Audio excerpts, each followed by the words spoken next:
The Surfing Violinist presents A Manual a Day, Surf Log 39. Since I started my YouTube channel, I've endeavored to have a sign-off that conveyed a nugget of wisdom as a reminder to me and my audience to stay focused on what really matters to us. I knew it was going to happen. I could foresee this happening. Hey, you have more of those screws, right? Because I dropped one of those things.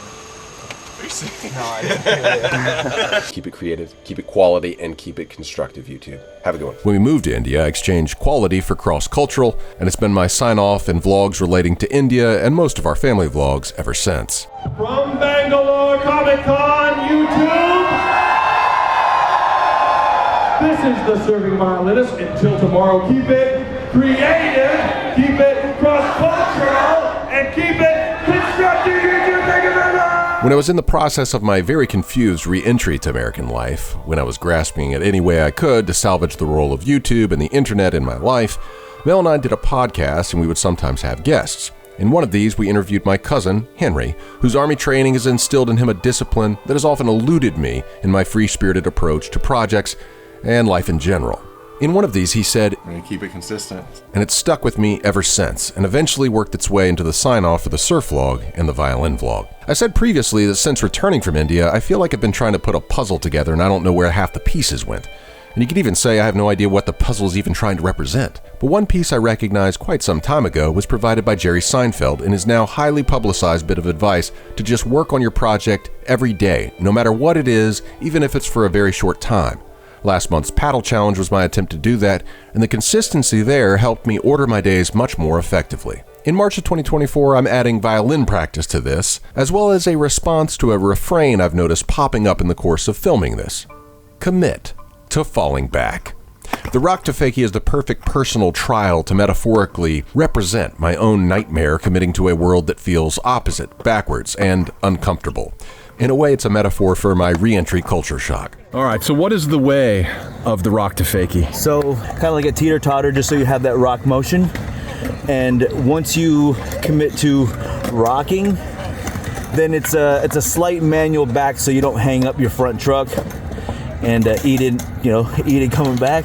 Let your back wheels hit first, just so you can get your front wheels over the coping and trust in coming in fakie. Just committing to it, Levi has his own skateboarding company, Quiet Skateboards, and he and his son Zen are always finding creative ways to document skateboarding wherever they are.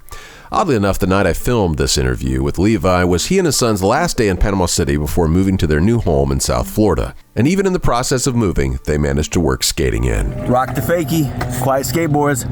The will can accomplish so much when the time is right, but is the will the magic ingredient to overcome hang-ups and phobias and to learn new uncomfortable skills that our brain and body just don't seem ready for? I don't think so. I think the magic ingredient is time.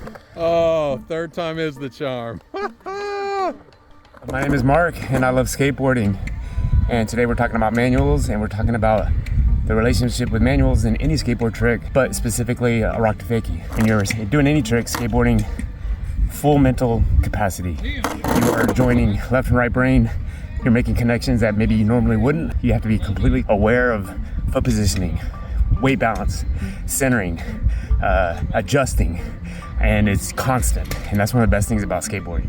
So when we're talking about manuals, you can find a foot placement, and when you find that foot placement and hold it, you can pretty much do it anywhere and anytime you need. It's all about knowing how much speed, how long you're trying to go. And with manuals, it's all on the back foot. All your weight's on the back foot. You're pretty much straight up and down. Your right foot is just a guide. It's just there to help, lift the wheels up. When you start to go up or down something, you've got to adjust a tiny bit. Same for a rock to fakie. As you go up, you got to know how to adjust while still staying centered over your skateboard, right? So it is true, as you come back down, you're doing a manual and you're kind of doing a backwards manual, which is really crazy to think of, much less on a ramp of any size. So you go up and you're just using a pivot point and it's like a, boom. And you just have to have that, you're almost leaning back, and then as you're lifting up, you're almost leaning a little bit forward so you don't zip out backwards. And then as soon as your wheels are cleared of the top, you put them right back down just like a regular drop in, and then you can roll away. And so that's where the manual can help you with that. And if we're watching the little clip of me trying the manual to fakie, you can see the 3 tries that I did. The first one way too forward. Second one, I tried to adjust a little bit too far back, zipped out. Third one I made, but you can still see, I kind of was leaning back and kind of slid it, and then slid back and then kind of leaned forward as I came out. So that was the adjustments I made in those 3 tries. And it was all boom, boom, boom, and it happened. I know you got this. Skateboarding is about balance, life is about balance. That's what we're all trying to achieve, right? Skating with Mark after he explained to me his love of manuals and how I might be able to get over my rock to fakie phobia, I realized one of the last pieces of the puzzle in this stage of my odyssey, and that is the importance of daily repetition. Mark is a master of the manual. He got a shout out from one of skateboarding's all-time greats, Daewon's song, as proof. He has performed so many masterpieces of skating skill, what skaters refer to as NBDs, never been done, at so many spots in our county because for years he was a disciple of the manual. Our bodies and brains don't learn by force of will.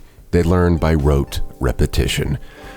I just need to commit to falling back daily. But at the same time, I don't want to get hurt again. This is where prudence comes in. I'll be much safer in commitments to falling back if I learn how to fall safely. And for that, well, wouldn't you know it, my adventures in India introduced me to my first expert in the area of falling, India's #1 parkour athlete, Mujahid Habib. And since returning from India, I've also gotten to know my surfing buddy Jesse's son, Coleman, who happens to work with my wife at Finn's Barista Bar.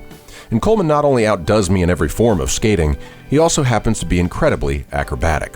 Coleman broke his ankle very badly at our old skate park, and for rehab, rather than retreating from athletic activity, he began doing gymnastics as a way to stay active until he felt comfortable skating again. Let's just say his recovery was more than just a little successful. I feel like when I'm falling, I try to think about transferring the momentum. I want to always be moving. If you're falling forwards, you don't want to try to catch yourself on your wrists. You'd want to try to catch yourself and then maybe roll out of it. If you're going on your back, you can try to do like a back roll out of it. Right. The main thing is you want to keep moving and not have impact on one part of your body too much.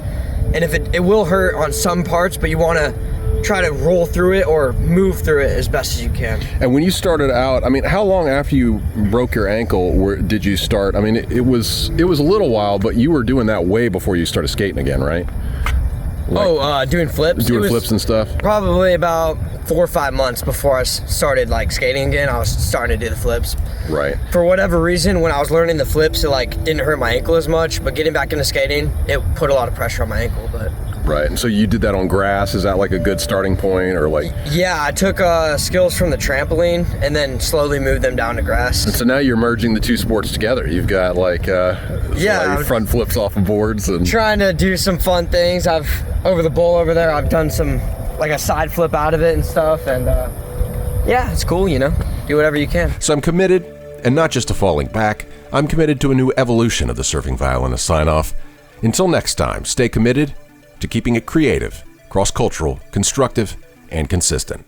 To see these videos early, without ads, join the lineup here on YouTube. You just need a YouTube account, and for $1.99 a month, you click this little join button and sign up to get early and ad-free access to 4 monthly vlogs: the surf vlog, the violin vlog, the masala vlog, and the family vlog. Thank you very much.